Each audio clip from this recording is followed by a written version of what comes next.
تو پھر اگر یہ ان کا پلان لگتا ہے تو کل پھر کسی اور کے اوپر الزامات لگا دیں گے, کہیں گے جی مجھے تو فلانے نے کہا تھا تو میں نے یہ کر دیا تھا.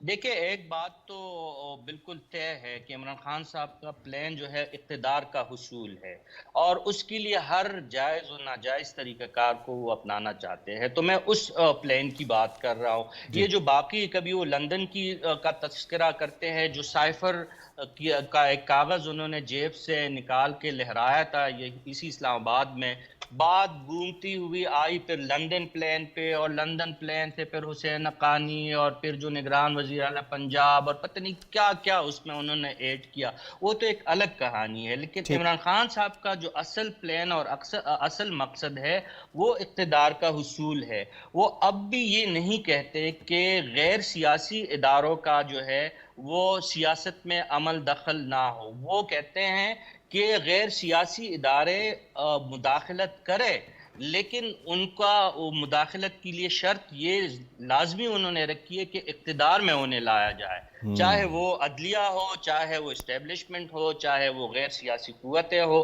اب بھی وہ یہ نہیں کہتے کہ ان قوتوں سے یا میں نے بات نہیں کرنی یا ان کی انوالومنٹ جو ہے اس کو مکمل وہ ڈینائی نہیں کرتے. ان کا ایک ہی مقصد ہے کہ وہ اقتدار حاصل کرے, چاہے پاکستان کے آئینی پارلیمانی ادارے جو ہے وہ کمزور ہو, بدنام ہو, غیر فعال ہو, یہ اس سے ان کو کوئی سروکار نہیں ہے. سروکار نہیں. ٹھیک ہے, حافظ صاحب آپ کی طرف آتے ہیں. سر فرمائیے گا, یہ ساتھ آپ تو اشروں سے دیکھ رہے ہیں کہ جب بھی سیاستدانوں کے درمیان کوئی ڈیڈ لاک آیا ہے تو سیاستدانوں نے اس کو حل کیا ہے.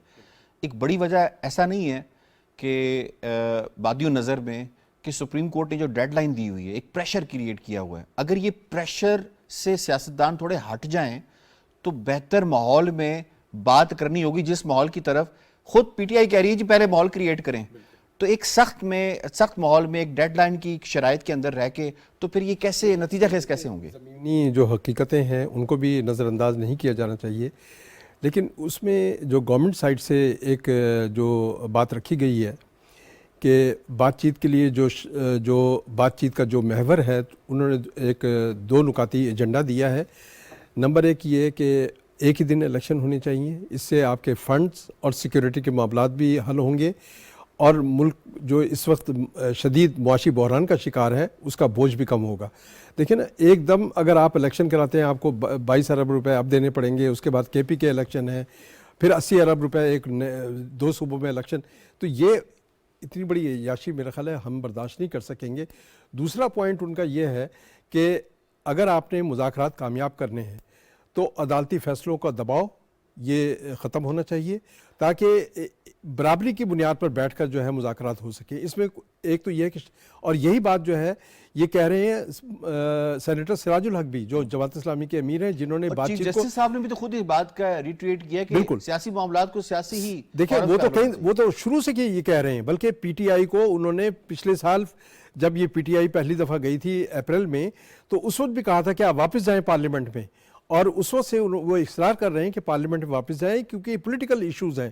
اور ابھی بھی اگر وہ دے رہے ہیں کوئی ریلیکسیشن, تو اس کا بنیادی نقطہ نظر یہی ہے ان کا بھی کہ یہ سیاسی معاملات ہیں, اس کو طے کر لیں, ورنہ پھر ایک عدالتی فیصلہ تو آنا ہی ہے. تو بہرحال یہ ہے کہ یہ ایک اچھی حوصلہ افزا ایک پیش رفت ہے کہ پی ڈی ایم اور پی ٹی آئی, اور خاص طور پی ڈی ایم کی بڑی جماعتیں جو کہ اس بات کے حق میں نہیں ہیں کہ مشروط طور پر یا خان صاحب کے کسی دباؤ کی وجہ سے مذاکرات کریں, بلکہ وہ تو اس بات پہ زرداری صاحب نے جو پارلیمنٹ میں سپیچ کی تھی 10 اپریل کو, اس میں بالکل صاف صاف کہہ دیا تھا انہوں نے کہ اس کے لیے آپ کو پرائم منسٹر کے پاس سرنڈر کرنا ہوگا ان کے سامنے, پارلیمنٹ کی اہمیت اور پارلیمنٹ کے سامنے جو ہے آپ کو سر تسلیم خم کرنا ہوگا, اور یہاں پر اس کو ماننے کے بعد ہی آپ سے مذاکرات ہو سکتے ہیں. تو اب یہ ہے کہ صورتحال یہ ہے کہ 26 اپریل ڈیٹ تو مقرر ہوئی ہے, لیکن خان صاحب کی جو ایک خود پرستی ہے اور ان کی جو انا ہے, مجھے نہیں لگتا کہ وہ مذاکرات, کیونکہ خان صاحب خود اپنی ٹیم پر جو ماضی میں مذاکرات وہ خود کرتے رہے جنرل باجوہ صاحب کے ساتھ, سابق آرمی چیف سے, وہ خود اپنی ٹیم سے لا تعلقی کا اظہار کرتے رہے. اور ابھی بھی ان کی ٹیم جو ہے, خود خواجہ آصف نے بھی 4 دن پہلے بیان دیا تھا کہ بات چیت تو ہوتی ہے, لیکن خان صاحب جو ہے انکار کر جاتے ہیں, وہ کہتے ہیں کہ بھئی میں اس ٹیم کو مانتا ہی نہیں ہوں. تو اب بھی مجھے شبہ اس بات کا جو مبصرین ہیں وہ بھی اس بات پر شبہات کا اظہار کر رہے ہیں کہ اگر مذاکرات شروع بھی ہو جائیں تو خان صاحب اس پر اعتماد نہیں کریں گے. تو اس کے لیے ضروری یہ ہے کہ خان صاحب پہلے اپنا مائنڈ سیٹ ٹھیک کریں, اور اگر ڈائلاگ کرنا ہے, ڈائلاگ جو ہے کچھ لو اور کچھ دو کی بنیاد پر ہوتا ہے, اور اس میں انہیں اپنی موجودہ پوزیشن سے پیچھے ہٹنا پڑے گا. اگر وہ پیچھے ہٹنے کے لیے تیار ہیں تو گورنمنٹ بھی یقیناً بات چیت کو کامیاب بنانے کے لیے کوشاں ہوگی, اور پھر ایک متفقہ جو ہے لائحہ عمل سامنے آ سکتا ہے. تو میرا خیال ہے کہ اس کے لیے ضروری یہ ہے کہ پارلیمنٹ کو اعتماد میں لیا جائے, پارلیمنٹ کی جو سپرمیسی ہے اس کو تسلیم کیا جائے. اس کے بغیر جو ہے مذاکرات بھی کامیاب نہیں ہوں گے. جب تک دیکھیں, ہم جب آئین کی گولڈن جوبلی بنا رہے ہیں, اور تو اس میں سب سے پہلی بات یہ ہے کہ ہم پارلیمانی جمہوری نظام کی اہمیت کو تسلیم کریں, اور اس کو تسلیم کیے بغیر ہم کوئی پولیٹیکل ڈائلاگ بھی کامیاب نہیں ہو سکتا. آپ یہ بات کر رہے ہیں, دیکھیں 73 کا جب کانسٹیٹیوشن بنا ہے تو اتنا بڑا اتفاق رائے ہوا, حالانکہ اس وقت ایک مہینہ پہلے دو صوبوں میں حکومتیں چلی گئی تھی اپوزیشن کی, لیکن اس کے باوجود ایک قومی اتفاق رائے کے تحت تمام جماعتیں آمادہ ہوئیں اور ایک قومی عمرانی معاہدہ عمل میں آ گیا. تو آج بھی ضرورت اس بات کی ہے کہ خان صاحب جو ہیں اپنے رویے میں لچک پیدا کریں, اور مولانا فضل الرحمان کا یہ سٹیٹمنٹ بالکل حقیقت پر مبنی ہے کہ عدالتوں کو بھی لچک پیدا کرنی چاہیے ان پی ڈی ایم کے حوالے سے. تو عدالت کہہ رہی ہے مولانا فضل الرحمان صاحب کو کرنی چاہیے لچک پیدا ہے. لیکن میں ہمائی صاحب آپ کی طرف آتا ہوں, یہ لچک والا معاملہ ہے جناب, لچک پہ بات ہوئی ہے تو عدالت نے یقیناً معزز عدالت چیف جسٹس صاحب نے مولانا فضل الرحمان صاحب کا نام لے کر ان کو کہا کہ جی وہ لچک امید ہے پیدا کریں گے. لیکن کئی اچھا ہوتا ہے خان صاحب کا بھی نام لے لیتے. تو ابھی جو بنیادی طور پہ معاملہ جو ہے ڈیڈ لاک کا, وہ خان صاحب کی طرف سے ہے, پی ڈی ایم جماعتوں کی طرف سے ہے, یا مسٹرسٹ ہے, اور اس جو ڈسٹرسٹ کی کیفیت ہے یہ اس سے کیسے نکلا جا سکتا ہے؟ کیونکہ شیخ رشید صاحب تو یہ کہہ رہے ہیں مذاکرات ایک جھانسا ہے, 27 اپریل سے حکومت کی الٹی گنتی شروع ہو جائے گی, سارے راستے عدلیہ سے ہی نکلیں گے. تو آپ کا کامنٹ چاہیے سر اس پہ.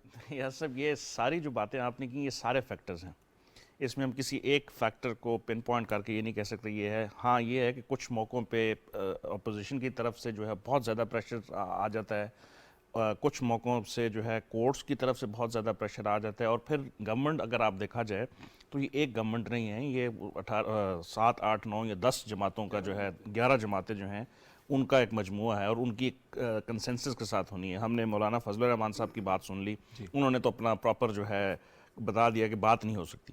اب اس کے بعد جو دو باقی بڑی جماعتیں ان کی طرف سے ہم نے بہت زیادہ لچک دیکھی, پیپلز پارٹی کی طرف سے اور پی ایم ایل این کی طرف سے. انہوں نے اپنی کمیٹیز بنا دی, بندوں کا انتخاب کر دیا. خان صاحب نے پہلے ایک کمیٹی بنائی تھی 3 بندوں کی, اور اس کے بعد کل کہتے ہیں کہ شاہ محمود قریشی صاحب جو ہیں وہ انچارج ہیں بات کرنے کے, کل شاید کوئی اور ان کی طرف سے ہو جائے. تو ہیونگ سیڈ دیٹ, ادھر سے ہمیں تھوڑا سا جو ہے وہ آ رہا ہے. ایک جو ہے میری ذاتی رائے میں, اگر یہ 26 تاریخ کو کوئی بات چیت کا عمل شروع ہو جاتا ہے تو کورٹس کی طرف سے ایک اسٹریٹجک ریسٹرینٹ کا مظاہرہ ہمیں نظر آئے گا. یہ میری رائے ہے, اور I could be wrong as well. اس کی ریزن یہ ہے کہ اس جو کوگمائر جس میں ہم پھنس چکے ہیں, اس سے نکلنے کا واحد حل گفتگو ہے, اور یہ ساری پارٹیز کو پتہ ہے. آپ کی اکنامک سچویشن اس چیز کا گوارا نہیں کرتی کہ پولیٹیکل انسٹیبلٹی ہو. گورنمنٹ کا جو پوائنٹ ہے, اور بہت ویلڈ پوائنٹ ہے, اس کی سب سے بڑی ریزن یہ ہے کہ آپ کو الیکشن ایک ہی دن کروانا ہے. حافظ صاحب نے اس کی پولیٹیکل اور سیکیورٹی اور اکنامک ریزنز بتا دیں.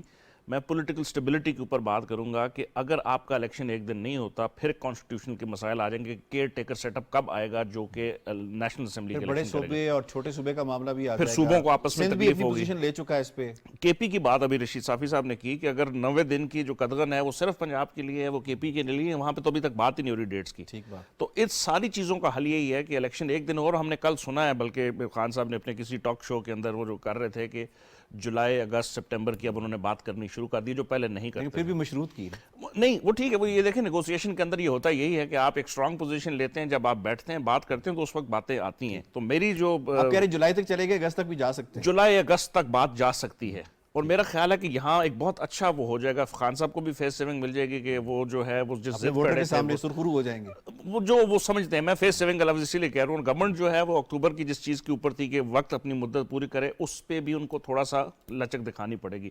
تو اگر دونوں دکھا دیتے ہیں ملک کے لیے بہتر ہوگا. آگے بڑھنے کا واحد راستہ گفتگو ہی ہے. بالکل ٹھیک.